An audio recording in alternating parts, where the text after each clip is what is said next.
Gentleman yields back. The chair recognizes the gentlelady from Wyoming, Ms. Hageman, for 5 minutes. Thank you. Mr. Summers and all of you gentlemen, thank you for being here today. Mr. Summers, thank you for your statements, and you highlighted in your testimony the fact that mining is something most people don't experience firsthand, yet they benefit from its results every day. I agree with that fact in that statement, and that is particularly true of the folks who live right here in Washington, D.C. Wyoming, however, is a mining state, and from being the home of the world's largest trona deposits to its abundant coal reserves, uranium mining, and countless other minerals, mining is a way of life in our state and a major driver of our economy. When Joe Biden wages war on American mining alongside radical environmental groups, our state suffers and America suffers. My question to you is, how has the messaging of this administration towards the mining and coal industry impacted our state's abilities to generate revenue, as well as our ability as a country to lower electricity costs for the consumers? Thank you for that, Congresswoman. I think that the messaging is unhelpful, and it's also a little confusing, frankly. I mean, when you talk about some of the new energy technologies and the energy transition goals of the Biden administration, but then you're withdrawing huge tracts of federal land from development, as Congressman Stauber talked about, as we've seen in Alaska and elsewhere, and in Utah. You know, and we have two very large national monuments that have locked up substantial mineral resources. And in terms of being able to develop, and bring the investment that's needed to develop our mineral resources, which are very expensive and complicated to develop, if you've got messaging from the federal administration that says, on the surface, yes, we want to do all this stuff, but then as you get into federal permitting, as you get into land withdrawals and all the other things that have been talked about, it sends a very mixed message. And so I do think that it hinders our ability to attract the investment that we need. And I think also on the coal side, we're a very coal-heavy state as well. As I mentioned, 62% of our electricity comes from coal.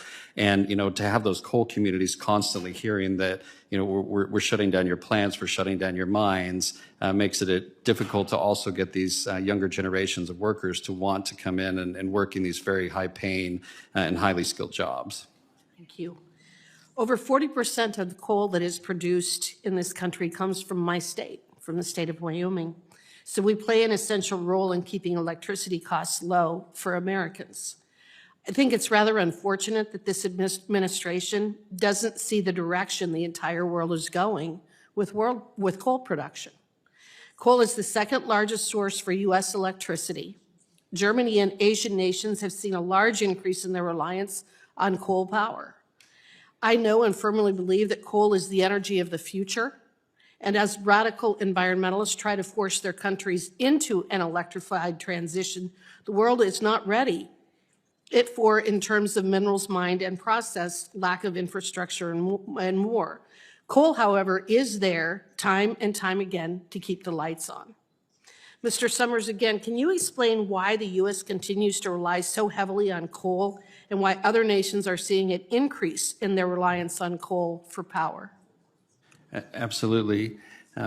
Again, part of this is, you use the resources that you have available in your state because there's benefits beyond just providing that inexpensive and reliable dispatchable power. It also has benefits in terms of creating jobs, creating royalties, and monies for federal or for local economies.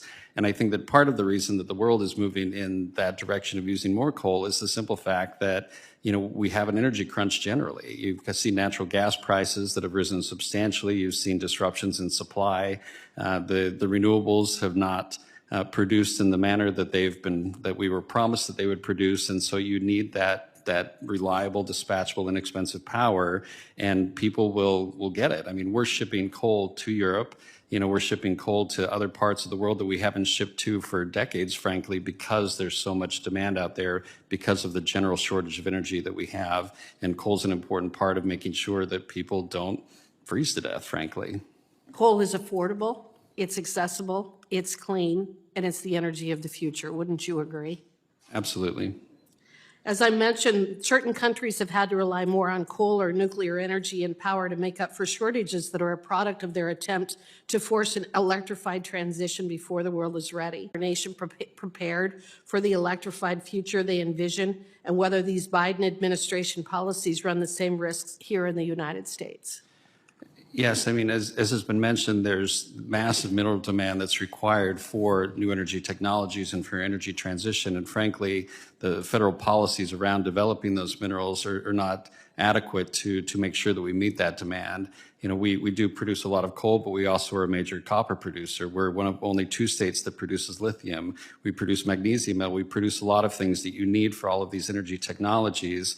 But, you know, the federal policies are not, again, encouraging investment, and in some cases are discouraging the development of these resources in an adequate way. Well, and thank you, gentlemen, for making our lives better. I yield back.